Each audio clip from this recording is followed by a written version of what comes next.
이렇게 해석합니다. 언제나 겸손하고 부드러우며 인내와 사랑으로 서로 너그럽게 대하고 성령으로 연합하여 사이좋게 지내도록 노력하라.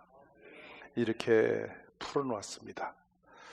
좀 어려운 한문적 언어들이 있어서 좀 이해가 어렵지만은 본문으로 들어가면 참 쉽죠.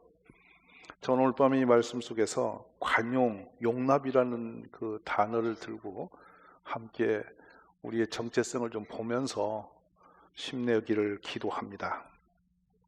결국은 여러분, 우리가 마음을 넓히지 못하면요, 그대로 자신의 세계도 좁아져요. 이 사람의 마음은요, 그릇이라고 표현해요. 근데 마음의 그릇만큼 인생도 좁기도 하고 넓기도 해요. 여러분의 마음 그릇은 얼마만큼 합니까? 옛날에 어떤 그 철학자가 그런 표현했어요. 인생이란, 인간의 마음이라는 것은요, 넓어지면 온 우주도 담아도 여유가 있고요, 좁아지면 바늘 하나 꼽을 곳이 없대요. 참 중요한 용어입니다. 가까이 다가온 사람이 충돌이 일어납니다. 왜냐하면 서로가 부딪힌 건데 이걸 갈등이라고 그래요. 그리고 아픔이 오면 상처받았다고 그래요. 그리고 항상 너 때문에 내가 아프다고 말하거든요. 근데 이거 문제도 마음의 그릇의 문제예요. 한 사람이 품으면 될 일인데 같이 두드리거든요. 서로 싸웁니다. 경쟁합니다. 그래서 누가 오르냐 그러냐, 나는 기분이 좋다 안 좋다, 나는 너를 이해한다 못한다, 이래가지고 서로가 걸치니까 추돌이 오는 거예요. 그리고 누군가는 또 상처받았대.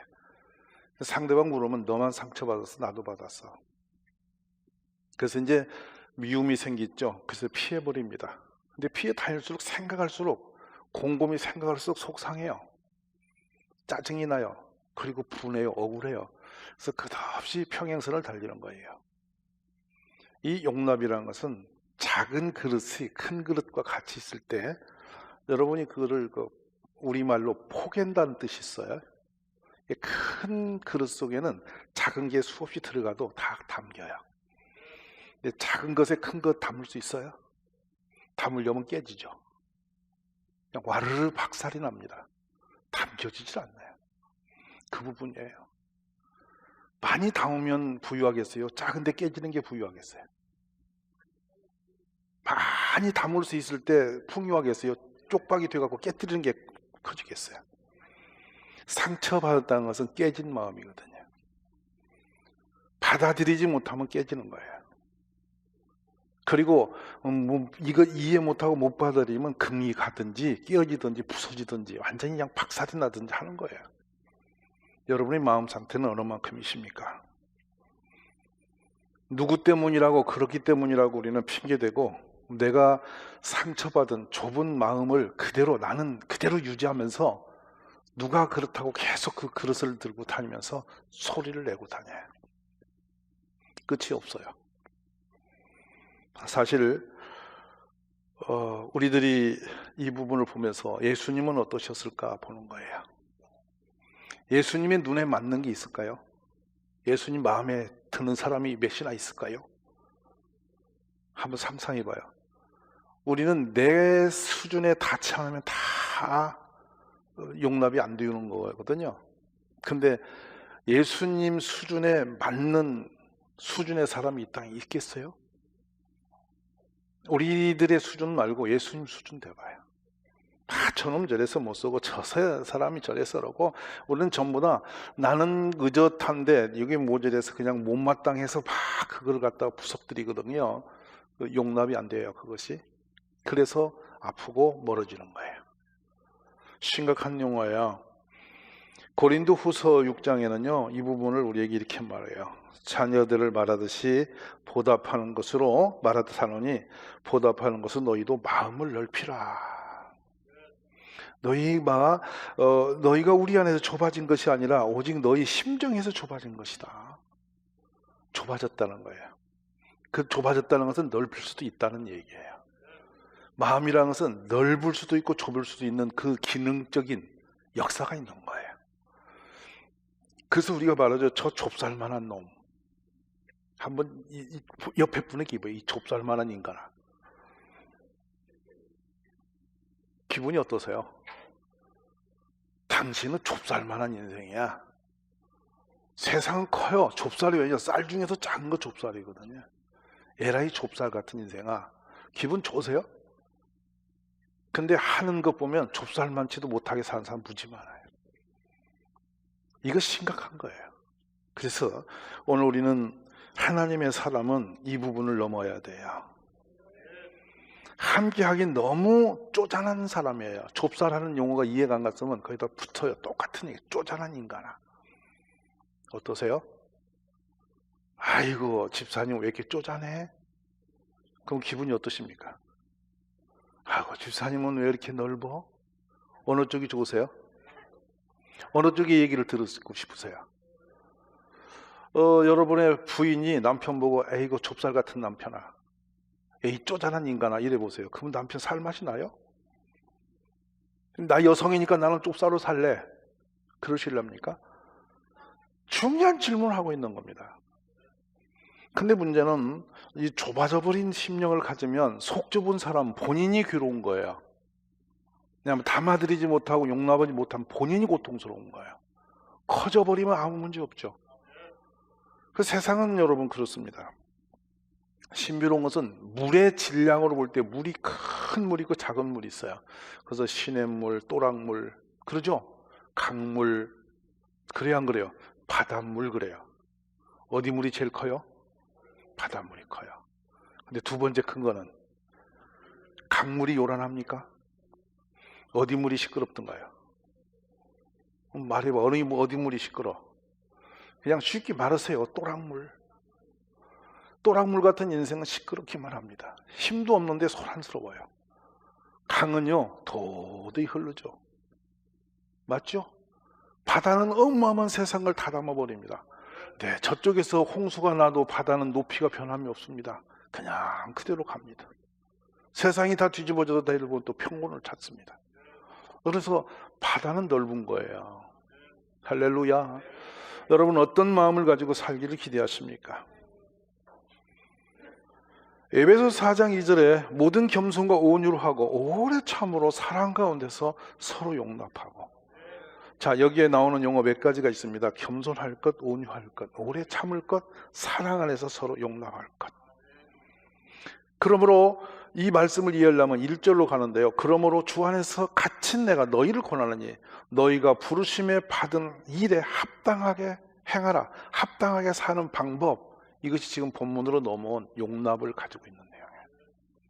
예수님의 사람이 예수님 사람처럼 사는 것은 용납할 수 있는 그릇이 된 사람이에요. 믿음은 곧 뭐요? 용납할 수 있는 힘이에요. 불편한 사람, 안 좋은 건, 나쁜 거 다 있는데 그걸 쓸어 담는 거예요. 왜냐하면 주의 뜻인 줄 알고. 이게 믿음이에요. 그래서 이 하나님께 난자마 세상을 이기는데 세상을 이길 진짜 근본은 보면 곧 우리의 믿음이다 그랬단 말이에요. 근데 어떤 인간은 자기 인생 하나도 못 담아서 자기를 용납 못하는 사람도 있습니다. 불행한 사람이죠. 되게 어려워 보이지만 이 본문을 제가 최대한 쉽게 풀려고 애를 썼습니다. 그리고 용납하고 난 뒤에 일어나는 일이 뭐냐? 성령으로 말미암아 우리가 연합되는 것입니다. 이것이 교회예요.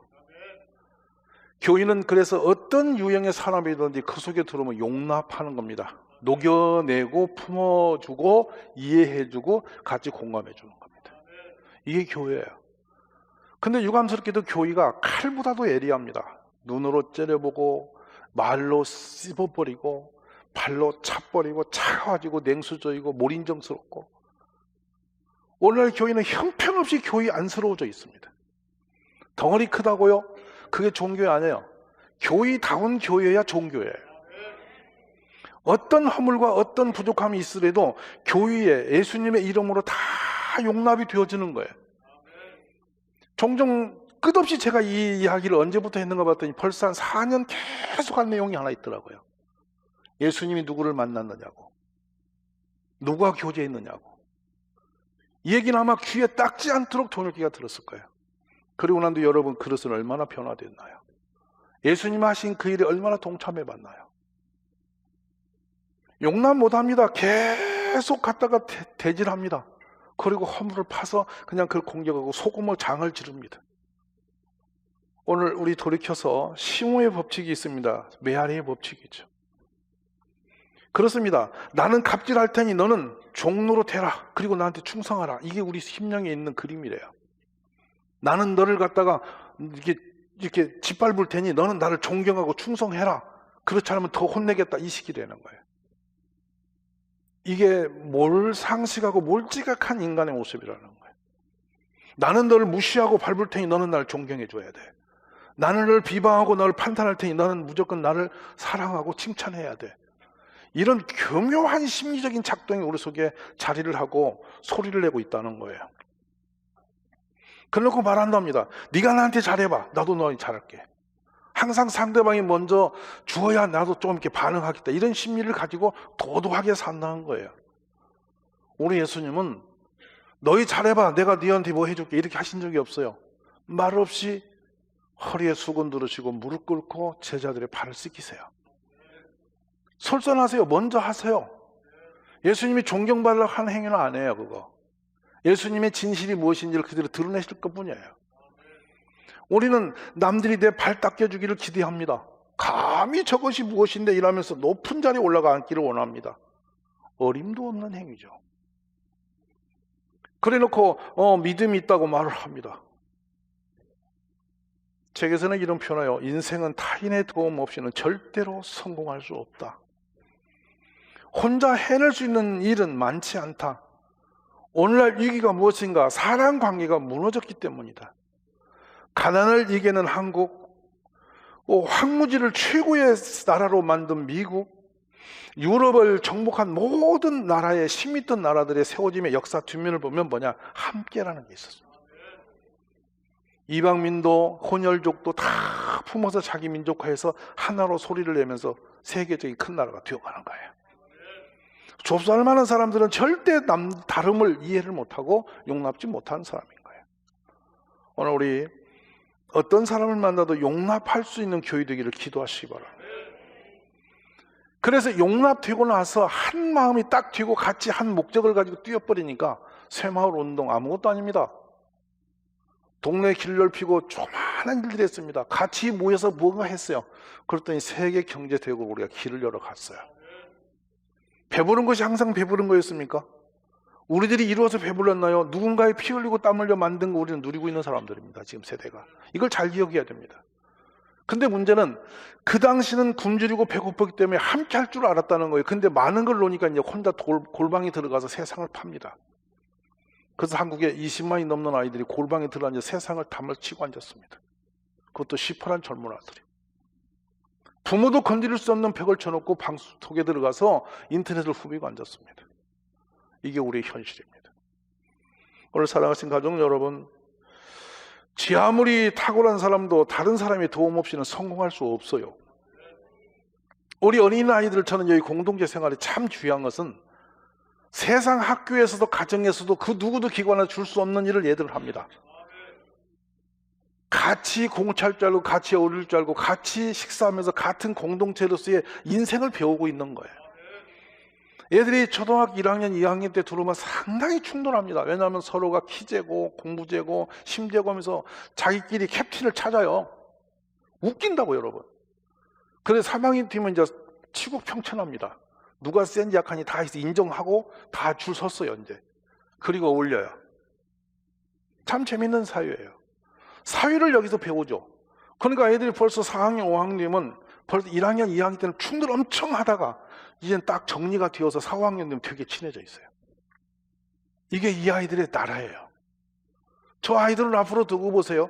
코로나 때 여러분 3년간 얼굴도 잘 안 보고 지냈던 애들이 동창이라고 말할 수 있을까요? 다 낯서는 사람들입니다. 근데 이 아이들의 동화는 앞으로 깨지지 않을 겁니다. 매일 그래도 만나고 뭔가 했습니다. 얘들끼리. 깜짝깜짝 놀랍니다. 얼마나 재밌느냐면 오늘 이렇게 6학년 졸업반 아이들하고 식사하면서 제가 대화를 열었더니 한 녀석이 뭐냐면 쟤는 유학파예요. 왜 그러냐? 영어가 남달라요. 저는 좀 그게 안 되니까 한국에서 할 거예요. 벌써 국제적 무대를 만들었더라고 지들끼리. 너무너무 재밌는 거예요. 이게 그들의 세계잖아요. 왜냐하면 상대를 인정하고 있다는 거예요.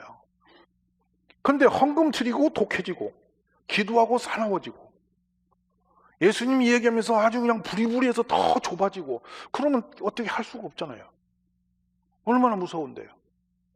나중에는 영안이 열려가고 투명해서 남의 허물을 끝까지 영적으로 파갖고는 그냥 저주까지 붓고 앉아서 주여 저런 인간이 사람인가 이러고 앉았고, 이거 사람이 될 수가 없는 사람이에요. 오늘 여러분 그냥 상대된 대로 이해하세요. 그냥 용납하세요. 받아들이시면 돼요. 아멘이세요? 있는 그대로 주님이 받으신 것처럼 우리도 받아주면 된다는 것입니다. 그래서 이분이 이런 표현을 했어요. 사랑의 힘이 뭔지를 얘기했습니다. 어떤 한 이야기를 드라마처럼 자기 꾸미는 이야기를 그 책 속에 이렇게 소개를 해요. 제가 일반적 성경이 아닌 일반 책을 소개해서 미안합니다. 사랑의 힘을 뭐라고 했냐면, 어느 결혼식장에 갔더니 한 200명이 모였는데 결혼이 끝나고 나니까 파티가 열리는데 전부 다 댄스를 한단 말이죠. 짝을 짓고. 근데 자기는 소심한 사람이라서 아무도 상대할 자가 없어서 혼자 그냥 식탁에 앉아서 너무 부끄러워서 빨리 끝나기를 기다렸는데 나가도 못 하겠대. 파티가 너무 아름다워서. 근데 중앙에 아주 지긋이 늙은 노인 부부가 서로가 이렇게 춤을 추면서 중앙 무대를 차지하고 그렇게 행복해 하더라는 거예요. 근데 나는 왜 내 곁에 사람이 하나도 없을까? 그러면서 이분이 그 책에서 사랑이란 뭔지 아느냐? 네 인생의 마지막 너와 함께 있는 것, 이렇게 표현해요. 너를 지켜주는 것. 이해하세요? 평생 헌신했기 때문에 내 곁에 있는 거다는 거예요. 네가 이기적으로 살아면 내 곁에 아무도 안 남는다는 거야. 네가 뭔가를 헌신하고 내어놓고 희생이기 때문에 네 곁에 마지막 종착지점에도 그가 서 있다는 것입니다. 그러면서 이런 표현해요. 사랑은 하늘나라까지 가져갈 수 있는 것이래요. 세상의 모든 거 다 못 가져가는데 사랑만은 그대로 갖고 하늘나라로 간대요. 이건 재밌죠? 예수 안 믿는 사람이 이런 말을 썼어요. 그러면 성경이 뭐라고 했을까? 사랑은 언제까지나 떨어지지 아니하되 애원도 피하고 방언도 그치고 지식도 피하리라. 근데 하나님 사랑은 영원하다. 신비하시지 않으세요? 불신자도 교회를 보면서 이 이야기를 해요. 사랑만이 영원한 거라고. 고린도전서 13장을 그대로 표현한 사람이 이 사람. 오늘 여러분 우리가 영원한 것을 붙드십시오. 사랑이 없는 관용이 불가능하고요. 사랑 없는 오래 참도 상상할 수 없는 일이고요. 그러면서 기가 막힌 말을 썼습니다. 당신이 누군가의 사랑에 빠지면 그 사람의 모든 것이 당신의 것이 되고 당신의 모든 것이 그의 것이 됩니다. 근데 둘의 것을 합치면 3배수가 됩니다. 그러면서 사랑을 이렇게 표현합니다. 어느 날 지나가다가 육감적으로 팍 꽂힌 사람, 로맨틱하다. 그것은 사랑이 아니다. 속은 것이다. 번쩍이는 거 보고 같이 어울리면 반드시 상처받고 깨지더라. 근데요, 사랑이란 영혼의 모습으로 다가서는 거다. 영혼이 뭐요? 겉은 보지 않고 속 사람의 모습으로 다가서는 거단 말이에요. 근데 그 사람이 약한 모든 것이 다 보이질 않는데. 그래 종종 우리가 쓰죠. 결혼할 때 딱지 씌었다. 이게 맞는 말이라는 거예요. 그러면서 말합니다. 그 딱지를 영원히 벗지 말고 죽을 때까지 쓰고 있으라고. 잘난 척하고 눈 뜨지 말고 눈 감고 살으라고. 이게 관용이라는 것이에요. 눈 감아주는 것이 관용이라는 거예요. 대단히 중요한 용어입니다. 그래서 네가 사랑받으려면 반드시 네가 먼저 사랑하라. 그리고 네가 사람들을 많은 사람을 네 곁에 두고 싶으면 눈을 감아라 그랬어요. 오늘 동일교회 용납하는 교회 되기를 원합니다. 어떤 허물 많은 사람도 어떤 부족한 사람도 교회에 들어오면 예수의 이름으로 덮어버리는 거예요.